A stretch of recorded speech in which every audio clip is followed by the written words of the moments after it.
kompresnya di dalamnya. Kompres. Bismillahirrahmanirrahim. Assalamualaikum warahmatullahi wabarakatuh. Alhamdulillahirabbil alamin wa bihi nasta'inu ala umuri waddin. Asyhadu an la ilaha illallah wahdahu la syarika lah wa asyhadu anna Muhammadan abduhu wa rasuluhu la nabiyya ba'dahu. Allahumma shalli ala nabiyyina Muhammadin wa ala alihi wa sahbihi wa man sara ala nahjihi ila yaumiddin. Allahumma la ilma lana illa ma 'allamtana wa 'allimna ma yanfa'una wa zidna ilman.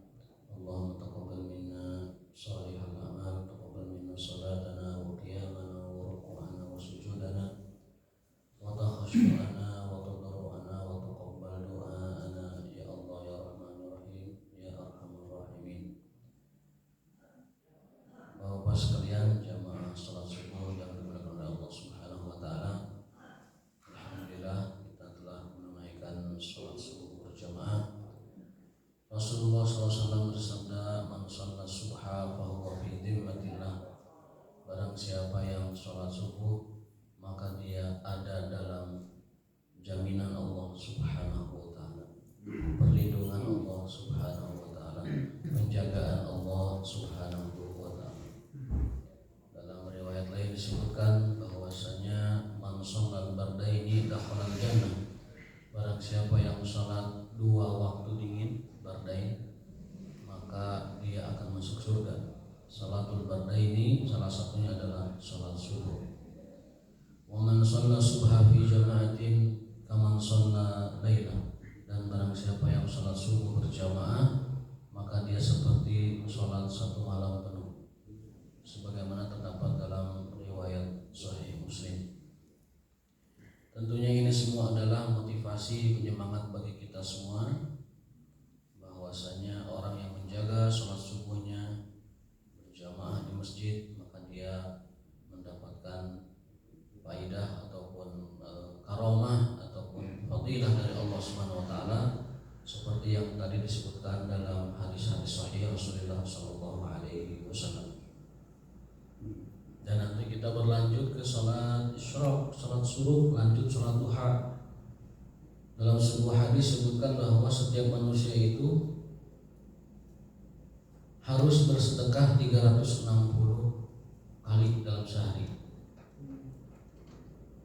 Jadi orang itu kalau yusbihu, menemui paginya ataupun dia menemui hari yang baru, maka dia hendaknya bersedekah 350 kali.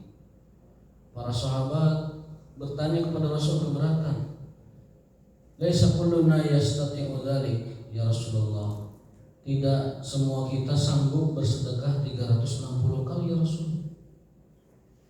Kemudian beliau menjawab, wa yujzi'u dzalika rak'ata ad-duha. Kata Rasulullah SAW, ada yang setara dengan 360 kali sedekah. Apa itu? Salat 2 rakaat duha. Makanya fadilah salat 2 rakaat duha itu adalah setara dengan 360 kali sedekah.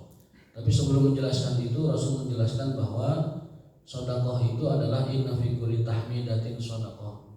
Sungguhnya dalam zikir alhamdulillah itu sedekah, dalam takbir itu sedekah, dalam subhanallah tasbih itu sedekah, membantu orang lain sedekah, memberikan senyum kepada saudaranya sedekah, ya. Kemudian mencegah dari kemungkaran, nahi mungkar sedekah, menyuruh yang ma'ruf sedekah. Setiap ruas tubuh kita itu sedekah, setiap tulang itu sedekah, dan lain sebagainya. Totalnya itu sedekah kita setiap hari itu disuruh oleh Rasulullah SAW 360 kali sedekah. Sahabat keberatan dimaknai sedekahnya mungkin berat, tapi Rasul mengatakan itu dapat dicukupi, dapat di-cover oleh 2 rakaat salat duha. Dan salat duha afdolnya itu nanti di pertengahan waktu jam 9-an ya. Sampai 30 menit sebelum zuhur atau maksimal 10 menit sebelum zuhur. Adapun salat isyraq maka keutamaannya adalah dia bagaikan kaman adda umratan, seperti orang yang berangkat umroh secara sempurna dan sempurna. Alhamdulillah kita tiap hari umroh, Pak. Tiap hari kita umroh di sini ya. Umrohnya sempurna, umroh yang gratis tentunya ya. Merupakan kemurahan dan kemudahan dari Allah Subhanahu wa taala. Karena Rasul tahu bahwa umatnya tidak sanggup umroh terus-terusan. Maka dari itu diberikan fasilitas yang sama dengan umroh tetapi tidak perlu berangkat umroh, yakni menjaga sholat isyraq atau sholat syuruk nanti 1 jam kira-kira setelah sholat subuh. Asal memang dari subuhnya dia menjaga zikir kepada Allah, dan di antara zikir kepada Allah itu adalah duduk thalabul ilmi. Sholat subuh selesai kemudian berzikir atau menanti dengan majelis thalabul ilmi dan sebagainya sampai nanti datang sholat isyraq dan kita sholat sunnah 2 rakaat isya. Lanjut lagi dengan duha, dan dengan duha kita mendapatkan 360 kali sedekah. Itu hadisnya pernah saya periksa, ternyata luar biasa. 2 rakaat duha itu setara dengan sekian banyak sedekah yang disampaikan oleh Rasulullah SAW. Baik, kita lanjutkan kajian tafsir kita kali ini. Kemarin ada kata yang belum saya jelaskan secara lengkap, yaitu wa ataina Isa bin Maryam al-bayyinati wa ayyadnahu bi ruhil qudus. Nah, siapakah Ruhul Qudus itu? Nah, Ruhul Qudus dalam tafsirnya itu Jibril alaihi salam. Ruh adalah jauhar nurani latifun la yudraku bil hawas. Roh atau ruh itu adalah jauhar, semacam makhluk ya, semacam zat begitu. Nurani yang sifatnya itu cahaya. Jadi zat yang sifatnya itu cahaya, latifun yang sangat halus, la yudraku bil hawas, tidak dapat ditangkap oleh panca indera, fayutlaq ala nafsil insan duna anfusil hayawanat. Dan ruh itu disebutkan hanya untuk manusia dan bukan hayawan. Berarti hayawan mungkin ada istilah lain ya. Tapi kalau untuk manusia itu disebutnya ruh. Ketika orang wafat itu ruhnya diambil oleh Allah Subhanahu wa taala. Ketika tidur ruhnya itu digenggam oleh Allah taala, ditempatkan di suatu tempat. Kalau dikembalikan lagi berarti bangun, kalau tidak dikembalikan lagi berarti wafat. Makanya ada doanya, doa yang lengkap, doa tidur itu bukan cuma bismillahirrahmanirrahim amutu wa ahya, tapi ada yang lengkapnya. Yakni doanya itu diantaranya adalah, ya Allah, jika engkau tarik atau jika engkau ambil ruhku, maka jagalah ruh itu, rahmati dia, sayangi dia, berikan ampunan kepadanya. Dan jika engkau kembalikan lagi ruh itu kepada fisik badanku, maka jagalah ia seperti engkau menjaga ruhnya orang-orang soleh. In amsaktaha farhamha, jika engkau tahan, rahmati dia. Wa in arsaltaha, dan jika engkau kembalikan kepada badannya, fahfazha bima tahfazu bihi ibadakas sholihin, maka jagalah ia seperti halnya engkau menjaga ruhnya orang-orang soleh. Wa yutlaqu ala Jibril alaihissalam wa ala malakin azimin minal malaikah. Ruh itu kalau dalam ayat-ayat itu dimutlakkan kepada malaikat Jibril alaihissalam dan malaikat agung yang lainnya di antara para malaikat. Jadi sebutan Ruhul Qudus itu satu maknanya Jibril alaihissalam, dan yang kedua malaikat teragung di antara malaikat-malaikat yang lain. Itu maksud Ruhul Qudus. Berarti kalau Nabi Isa disebutkan dan kami wa ayyadnahu, dan kami kuatkan Nabi Isa, kami tolong Nabi Isa itu dengan Ruhul Qudus, yakni dengan malaikat Jibril yang sangat agung dan juga malaikat agung yang lainnya. Itu makna dari Ruhul Qudus. Wal Qudusu masdarun au ism masdar bimakna an-nazar, dan Al-Quds artinya yang suci. Berarti Ruhul Qudus roh yang suci, yaitu Jibril alaihissalam atau malaikat lain yang agung ya. Itu makna dari Ruhul Qudus. Kemarin kelewat dijelaskan. Kita menuju ke tafsir ayat berikutnya, yaitu ayat 90 ya, masih itu. Bi'sa mashtarau bihi anfusahum ay yakfuru bima anzalallahu baghyan ay yunazzilallahu min fadlihi ala man yasha'u min ibadihi faba'u bighadabin ala ghadab walil kafirina adzabun muhin. Jadi sungguh buruk apa yang dilakukan oleh orang-orang Yahudi tersebut yang telah kita jelaskan 2 hari kemarin. Bagaimana mereka disebut buruk sifatnya itu, satu, mengatakan kepada para nabi bahwa kami tidak butuh penjelasan dari Anda. Kami tidak butuh ilmu dari Anda. Qulubuna gulub wa qalu qulubuna gulub. Hati kami sudah penuh dengan ilmu, sudah penuh dengan pengetahuan. Tos cekap ilmu agama, tos tekedah diri tambihan segala rupa. Itu ke Nabi mengatakan begitu. Kepada Nabi berani mengatakan kami tidak butuh ilmu Anda, kami tidak butuh nasihat dari Anda, karena sudah cukup yang ada pada kami ini, sudah cukup semuanya, nggak perlu lagi tambahan. Nah itu diantara watak bangsa Yahudi, tidak mau mendengarkan nabinya dan mengatakan ilmu kami sudah banyak. Ya. Jangan sampai watak ini ada pada kita, merasa sudah tahu banyak, merasa sudah paham agama, padahal baru beberapa lembar saja Sahih Bukharinya, baru tafsir baru belum lembar saja, merasa sudah cukup ilmu agamanya, merasa sudah pandai ilmu agamanya. Nah ini termasuk watak seperti itu adalah termasuk wataknya orang-orang Yahudi. Kemudian di ayat ini Allah menegaskan bahwa apa yang dilakukan oleh mereka itu, ya, yang kemudian dilanjutkan dengan perangainya orang Yahudi di Madinah ketika Rasul membawakan risalah, itu orang Yahudi mengatakan bahwa mereka itu dulu sebelumnya menjagokan kedatangan Nabi Muhammad. Yastaftihuna 'alal ladzina kafaru. Mereka menjagokan Nabi Muhammad, mereka menjagokan Nabi yang akan lahir terakhir, ya, Nabi pamungkas penutup yang akan menundukkan seluruh bangsa-bangsa. Orang Yahudi itu yastaftihun, senantiasa kalau bicara dengan orang lain mengatakan begini, kami nanti akan mengalahkan kalian semua, kami akan tundukkan bangsa Arab, kami akan tundukkan suku-suku Madinah, kami akan tundukkan dunia, kami akan tundukkan semuanya. Dengan apa? Dengan nanti berkat pertolongan Nabi terakhir yang akan lahir di antara kami. Ya. Ternyata qadarullah, nabinya lahir dari kalangan bangsa Arab, keturunan Ismail. Mereka akhirnya bagian hasadan wa bagian, dongkol, hasad, dengki dengan segala rupa kebencian. Ya. Tidak terima, benar-benar tidak terima kok Nabi dari turunan Ismail. Akhirnya mereka hasad dan bencinya itu bukan hanya kepada nabinya tersebut, tetapi kepada yang menurunkannya, kepada Allah Subhanahu wa taala. Kok bisa diturunkan di kalangan bangsa Arab, tidak diturunkan di kalangan bangsa mereka Yahudi? Padahal bangsa terpilih itu Yahudi. Mereka selalu mengatakan nahnu sya'bullahil mukhtar, kami adalah bangsa pilihan Allah. Yang lain itu goyim, yang lain itu goyim. Apa goyim itu? Semacam bangsa pelayan.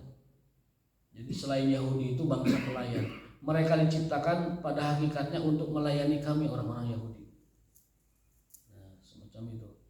Maka dari itu kedengkian dan kebencian itu berurat berakar sampai hari ini. Mereka tidak pernah menerima tentang kenabian, tentang nubuat, tentang risalah Nabi kita Muhammad sallallahu alaihi wasallam. Karena dulunya sangat dijagokan dan mereka hafal betul sifat Rasulnya. Akan tetapi karena hasad, karena dengki, hasud, benci, tidak terima, mereka pun pada akhirnya ingkar kepada Rasulullah. Berurat berakar sampai hari ini kebencian mereka kepada Islam, kebencian mereka kepada risalah Muhammad sampai hari ini. Maka dari itu Allah menyebutkan faba'u bi ghadabin ala ghadab, maka mereka memperoleh kemurkaan dari Allah Subhanahu wa taala. Walil kafirina azabun muhin, dan bagi orang-orang kafir adalah azab yang sangat menghinakan.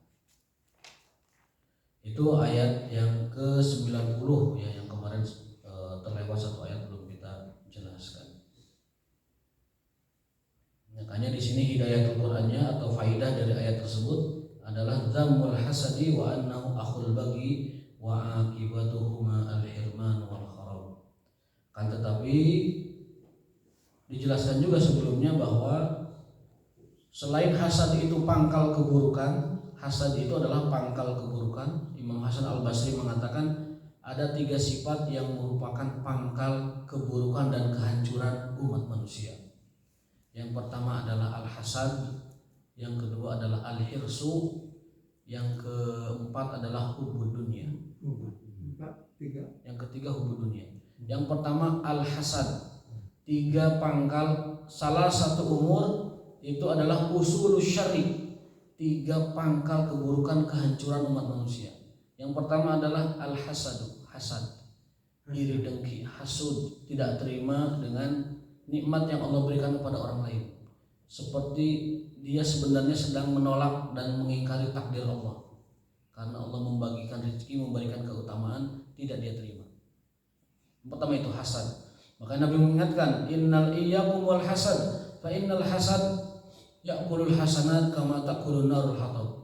Waspadailah sifat hasad, hasud, iri dengki, karena hasad itu akan menghilangkan, menghapus kebaikan seperti api memakan kayu bakar yang kering.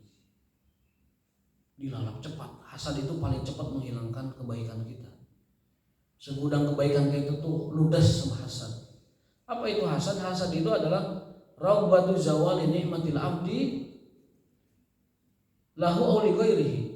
Keinginan agar supaya nikmat yang ada pada orang lain itu hilang. Baik berpindah kepada dia hilangnya itu, atau hilang berpindah kepada orang lain.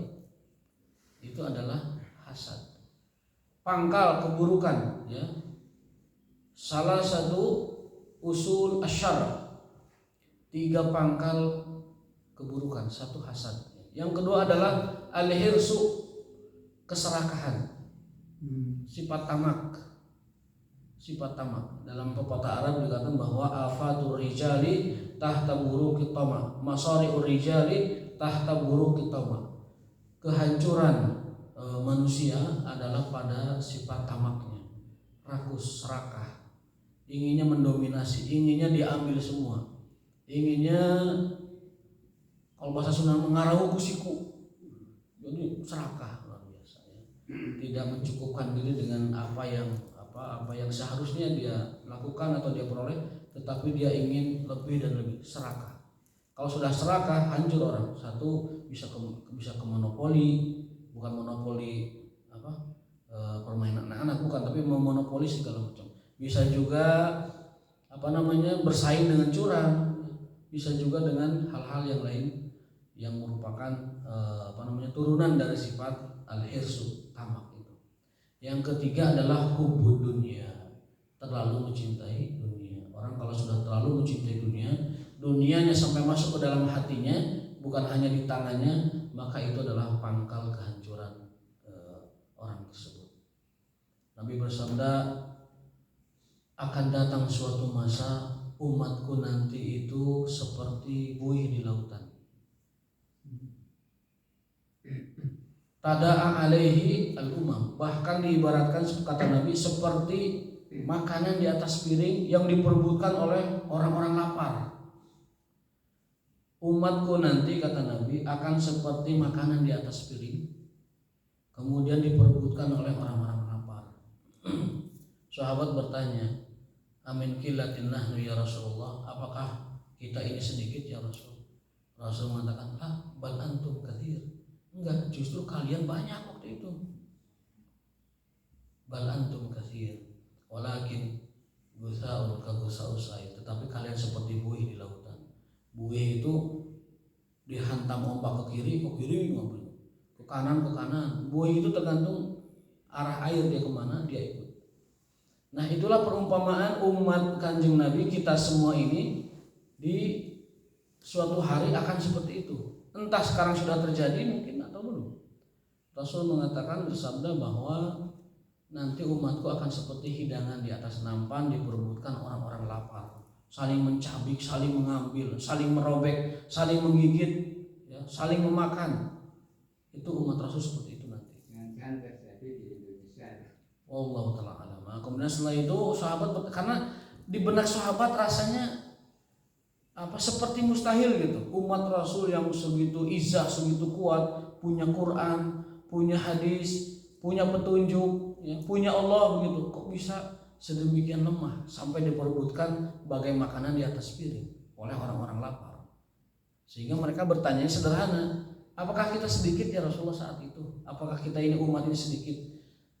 Amin kilatinah ini ya Rasulullah. Apakah karena kita sedikit? Karena di benak sahabat, kalau suatu bangsa itu dicabik-cabik, mungkin karena sedikitnya, mungkin karena minoritasnya, mungkin karena sedikit.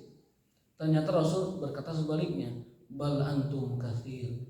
Enggak, justru kalian saat itu banyak banget, katsir. Walakin gusaun kaguse, tapi banyaknya itu tanda kutip tidak berkualitas. Gusa usail, seperti buih di lautan. Makanya kita merenungkan hadis ini, jangan sampai kita termasuk buih-buih itu. Umat Islam itu kalau memang betul-betul berpegang teguh kepada agamanya, sedikit pun berwibawa. Lihat zaman sahabat Rasulullah SAW ketika di Madinah, jumlah mereka tidak lebih banyak dari sekian puluh ribu, tetapi menggetarkan Romawi dan Persia. Bahkan sebelum mereka bertarung, Romawi sampai mengirim 200.000 pasukan untuk menghadapi pasukan Khalid bin Walid 40.000 melawan 200.000, dan 200.000 itu kocar-kacir. Mendengar namanya saja umat Islam, pimpinannya Rasulullah, panglimanya Khalid, menggetarkan itu. Mereka takut sedikit melawan yang banyak. Nah sekarang kebalikannya, kita banyak, ada 1,3 atau 4 miliar umat Islam. Tapi apakah itu berwibawa di tengah umat-umat lain? Itu jadi pertanyaan besar kita. Kalau misalkan kita tidak dipandang atau tidak dianggap berwibawa, maka kembali ke hadis tadi.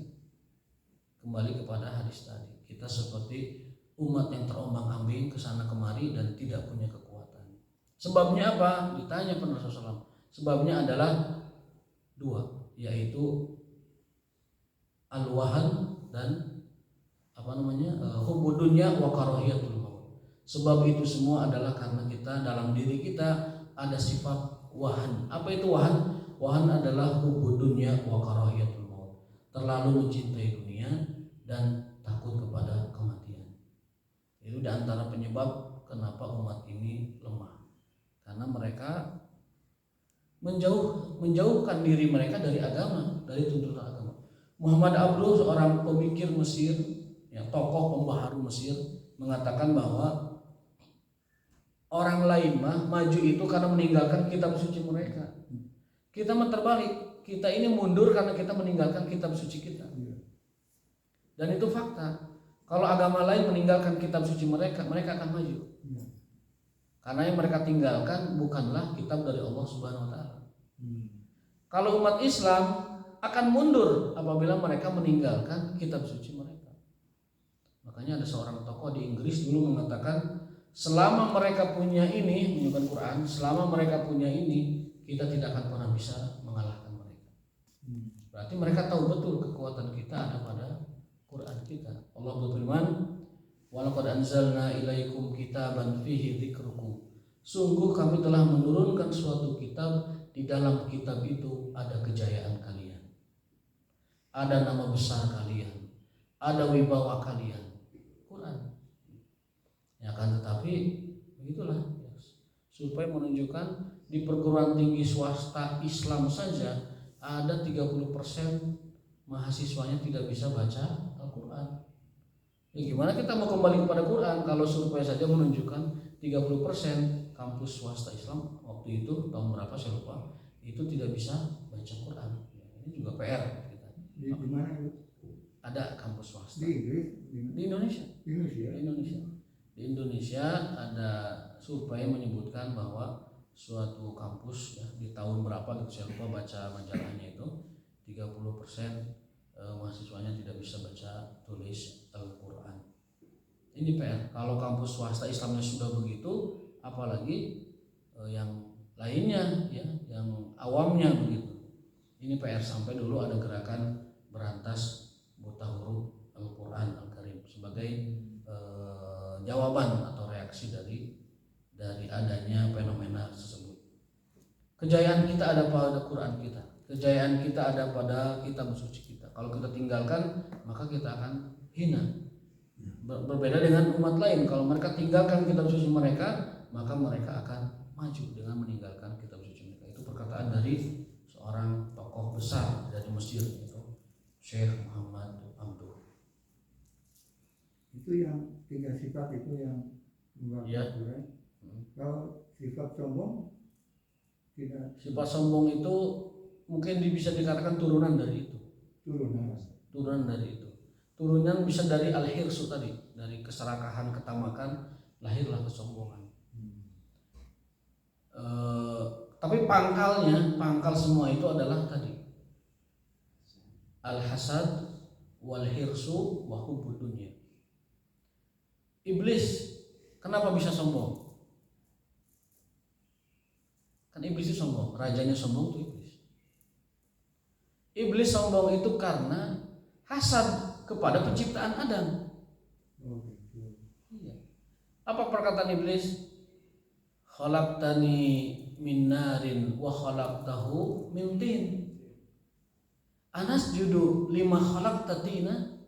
Iblis itu berani kepada Allah bilang begini, Anasjudu liman khalaqtatina. Apakah engkau menyuruh kami sujud kepada yang engkau ciptakan dia itu dari tanah? Gitu kan. Itu iblis kepada Allah sampai terbuka bilang begitu. Anasjudu, apakah kami akan sujud? Pantaskah kami sujud? Liman khalaqtatina, pada makhluk yang engkau ciptakan dari tanah. Mereka enggak terima. Hasad. Khalaqtani min narin wa khalaqtahu min tin. Kau telah ciptakan kami ya Allah dari api, dan kau ciptakan Adam itu dari tanah. Masa kami disuruh sujud? Iblis tidak terima Adam yang diciptakan lebih rendah dari dia disuruh sujud kepada. Padahal sujud itu bukan sujudul ibadah, bukan sujud ta'ah, bukan sujud kerendahan, tetapi sujud kepada perintah Allah. Karena Allah menyuruhnya usjudu li Adam, sujudlah kalian kepada Adam. Bentuk ketaatan, ketundukan kepada perintah Allah, bukan hal lainnya. Bukan Allah ingin merendahkan iblis kepada Adam, bukan. Dan bukan sujud ibadah, bukan iblis suruh beribadah kepada Adam, bukan. Hanya sebatas Allah menguji ketaatan makhluknya. Sujudlah kepada Adam, aku telah menciptakan dengan tanganku sendiri, dan ditiupkan ruh kepada Adam, sujudlah kepada dia. Iblis tidak terima karena hasad nggak terima. Saya lebih baik dari Adam. Ana khairum minhu. Itu kan begitu ucapannya. Ana khairun minhu. Saya lebih baik dari dia. Khalaqtani min narin wa khalaqtahu min tin. Kau ciptakan aku dari api, dan sementara kau ciptakan dia Adam dari tanah. Saya lebih baik dari dia. Nggak mungkin saya sujud pada dia. Ini kan diusir, kemudian dikutuk sampai hari kiamat, dan nanti di akhir nasibnya adalah la'amla'anna jahannama minal jinnati wan nasi. Dan kami akan azab jin, ya, iblis beserta para pengikutnya di antara manusia di dalam neraka jahanam. Itu balasan orang yang melanggar perintah. Berbeda dengan Adam yang hanya melanggar larangan.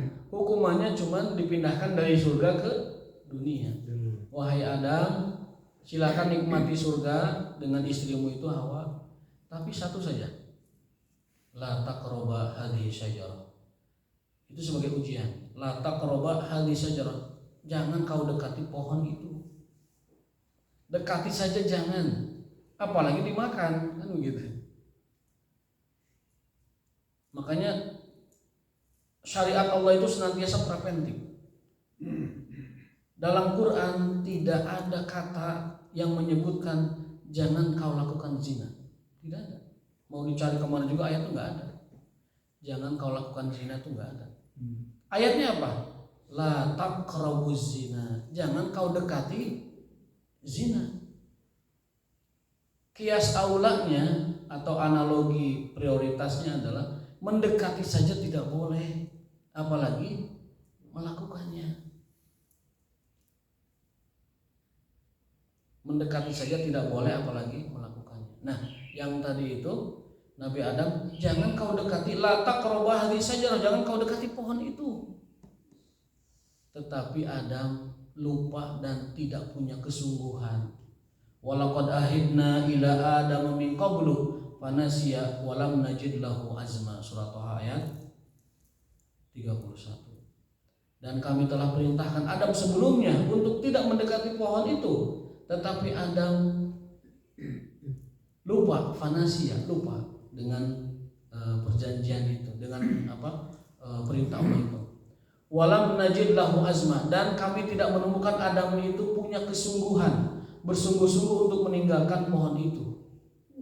Maka dalam tafsir Ibnu Katsir sebutkan dua sifat ini menjadi sifat yang diturunkan oleh Adam ke seluruh keturunannya sampai hari kiamat. Lupa dan tidak sungguh-sungguh. Itu menjadi penyebab orang itu selalu lupa kepada ketaatan kepada Allah, lupa kepada ibadah kepada Allah. Itu dua sebabnya. Orang melanggar, orang melakukan pelanggaran, ataupun sebaliknya orang meninggalkan perintah, itu dua sebabnya. Satu, karena dia lupa bahwa dia harus ibadah. Yang kedua, dia tidak punya kesungguhan. Orang malas sholat, ya emang nggak sungguh-sungguh dia. Sifat manusia itu dari Nabi Adam. Cuma harusnya dia dilawan. Orang nggak mau tilawah itu karena dia nggak punya kesungguh-sungguhan, tidak sungguh-sungguh, makanya dia tidak tilawah. Orang tidak melakukan ibadah hanya itu sebabnya, lupa dan tidak punya niat yang sungguh-sungguh. Dan sifat itu menjadi sifat keturunan Adam sampai hari kiamat. Allah sudah jelaskan, walaqad ahidna ila Adam min qablu fanasiya wa lam najid lahu azma. Sungguh kami telah perintahkan Adam untuk tidak mendekati pohon itu, tapi Adamnya lupa dan dia tidak sungguh-sungguh meninggalkan pohon tersebut. Akhirnya dia terjerumus kepada itu. Tetapi hukuman melanggar larangan itu lebih ringan daripada melanggar perintah. Adam itu melanggar larangan. Hukumannya apa? Hanya dipindahkan dari surga ke dunia. Masih rada mending kalau bahasa kita. Yang tadinya menikmati dunia sekarang disuruh ke, yang tadinya menikmati surga disuruh ke dunia, masih mending. Tapi iblis menolak perintah, hukumannya apa? Dikutuk, dilaknat, kemudian dijauhi dari rahmat Allah, dan nanti kelak pada hari kiamat akan diazab sekeras-kerasnya. Berarti disimpulkan yang belum mengerti itu begini, perintah sujud itu oleh Allah itu ditujukan kepada malaikat. Tetapi yang menolak, yang menjawab itu seolah-olah iblis kan? Kenapa ditujukan ke malaikat? Jadi selain malaikat hadir, ada siapa lagi gitu lah? Itu perintah. Itu perintah kepada malaikat dan jin. Di Quran kan hanya nyebut malaikat. Fasajadal malaikatu kulluhum ajmain. Fasajadal malaikatu kulluhum, dan para malaikat itu bersujud. Ada yang tidak bersujud, itulah jin. Di ayatnya kan begitu. Para malaikat itu ketika disuruh sujud, mereka sujud. Yang tidak sujud itu iblis, jin gitu. Jadi perintah itu bukan ke malaikat saja. Bukan ke malaikat saja, kepada yang sudah Allah ciptakan sebelumnya. Malaikat Allah ciptakan dari cahaya, khuliqat al malaikatu min nurin, dan jin itu iblis diciptakan Allah dari api. Itu makhluk yang sudah ada eksis sebelumnya. Kemudian Allah ciptakan makhluk yang baru, Adam. Dari apa? Dari tanah. Allah ciptakan dengan tangannya sendiri dan Allah tiupkan ruh. Ya, dari Adam itu Allah ciptakan Hawa dari tulang rusuknya. Ya. Ada ayat, bukan ayat ya, mungkin kisah menyatakan pada saat penciptaan Adam, itu malaikat bertanya kepada Allah, kenapa kamu Allah ciptakan manusia yang akan membuat kerusakan? Ya. Jadi sebenarnya kita balik, kenapa Adam diturunkan di bumi? Ya. Memang kadang memang begitu, bukan mungkin cerita tentang mendekati pohon itu salah satu cerita yang memang riwayatnya begitu, tetapi Adam itu memang akan ke bumi. Walaupun itu, kalau bacanya karena pada saat mau diciptakan, mereka bertanya kenapa diciptakan yang akan membuat kerusakan di bumi. Nah, kalau dalam tafsirnya, kenapa malaikat bertanya seperti itu Allah ilhamkan kepada malaikat. Diberikan ilham, semacam pemberitahuan bahwa manusia itu akan melakukan itu tufsiduna fil ardh wa tasfikuna dimadan. Manusia itu sifatnya nanti akan menumpahkan darah dan juga membuat kerusakan di muka bumi. Itu bukan karena cerita yang sudah terjadi sebelumnya, karena tidak ada manusia sebelum Adam. Itu karena Allah ilhamkan pengetahuan kepada malaikat supaya malaikat itu bertanya, apakah engkau akan ciptakan manusia yang nanti membuat kerusakan di muka bumi dan juga membuat kerusakan di muka bumi dan menumpahkan darah. Jadi itu bukan, cerita itu bukan berpondasikan kepada bahwa manusia pernah ada di muka bumi, tidak ada. Adam itu adalah manusia, benar-benar manusia pertama yang Allah ciptakan. Adapun malaikat bertanya seperti itu, menurut para ahli tafsir, Allah memberikan ilham kepada mereka pengetahuan agar malaikat itu bertanya kepada Allah dan Allah jawab pertanyaannya. Makanya jawaban Allah itu sangat tegas. Ana a'lamu ma la ta'lamun. Aku lebih tahu dari apa yang kalian ketahui. Dan Allah tetap terus ciptakan manusia setelah itu, Adam alaihissalam dan keturunan. Adapun kisah tadi tentang mendekati pohon ada dalam surat Al-Baqarah, sangat jelas sekali, ceritanya juga rinci, juga diperkuat dalam surat lain ya, terkait itu. Dalam surat Al-Baqarah disebutkan wala taqraba hadhihi syajarah fatakuna minaz zalimin.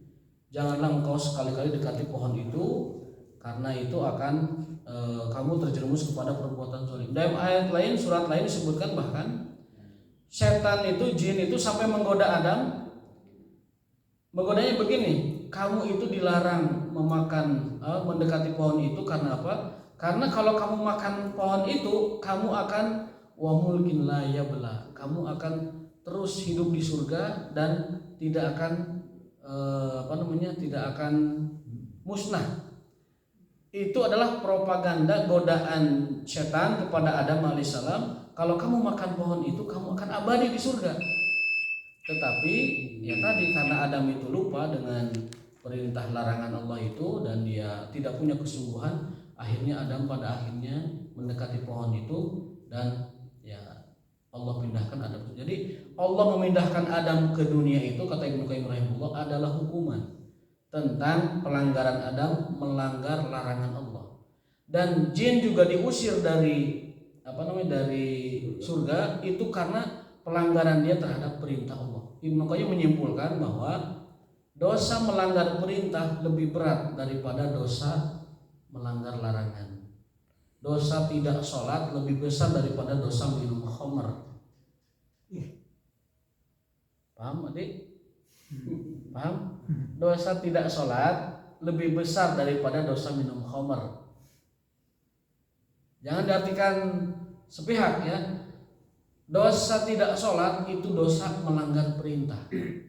Lebih besar kemurkaan Allah kepada orang yang tidak melakukan perintah. Seperti murkanya Allah kepada iblis, diusir, dilaknat, dikutuk, dan nanti di akhir akan diazab di dalam neraka jahanam selama-lamanya. Itu murka Allah kepada iblis yang tidak mau sujud. Tetapi hukuman Allah kepada Adam karena melanggar larangan hanya dipindahkan dari surga ke dunia. Nanti di dunia diberikan syariat, diberikan perintah, dikasih tahu larangan. Kalau dia taat berarti umat manusia nanti nasibnya adalah baik, dan kalau dia ingkar maka nasib akhirnya adalah neraka. Maka dari itu ya orang kita bilang kafir, jadi kafir. Oh tidak serta-merta, tidak serta-merta kafir begitu saja. Nah para ulama memberikan bimbingan. Orang tidak sholat itu ditanya alasannya kenapa. Hukmu tariki sholat itu sudah banyak diusul. Kalau dia meninggalkan sholat karena mengatakan sholat tidak wajib, kafir dia. Sengaja. Dia meninggalkan sholat, kenapa kamu nggak sholat? Dah sholat mati wajib. Nah dia kafir. Tapi kalau meninggalkan sholatnya karena malas, ngedul ataupun lain sebagainya, maka itu fasik jatuh. Fasik. Kalau dia meninggalkan karena uzur, ya beda lagi itu ya, sudah ada uzur yang sangat. Jadi dipilah-pilah hukumnya. Kalau orang meninggalkan sholat karena menolak hukumnya, maka dia jatuh kepada kafir. Tapi kalau dia meninggalkannya karena karena kemalasan, itu jatuhnya kepada fasik. Dan kalau dia meninggalkan dua-duanya, malas iya, kemudian menolak hukumnya juga iya, itu bisa kafir. Sama dengan khamr. Orang minum khamr Kalau dia masih yakin bahwa khamar itu haram, dia nggak kafir. Tapi kalau dia minum khamar dengan meyakini khamar itu halal, itu jatuh pada kafir. Makanya jangan macam-macam dengan hukumnya. Kalaupun kita masih belum kuat meninggalkannya, jangan macam-macam dengan status hukumnya. Karena menolak status hukum lebih berbahaya daripada kita melanggar larangan itu sendiri.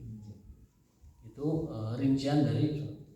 Kan tetapi Rasul memang mengingatkan bahwa perbedaan kita al-ahdu bainana wa bainal kufri as-shalah.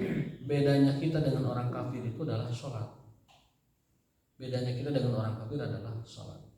Ya, mungkin ini kalau orang terus-menerus selama hidupnya meninggalkan salat dan juga mengingkari hukumnya, maka jatuhlah orang tersebut kepada kekafiran.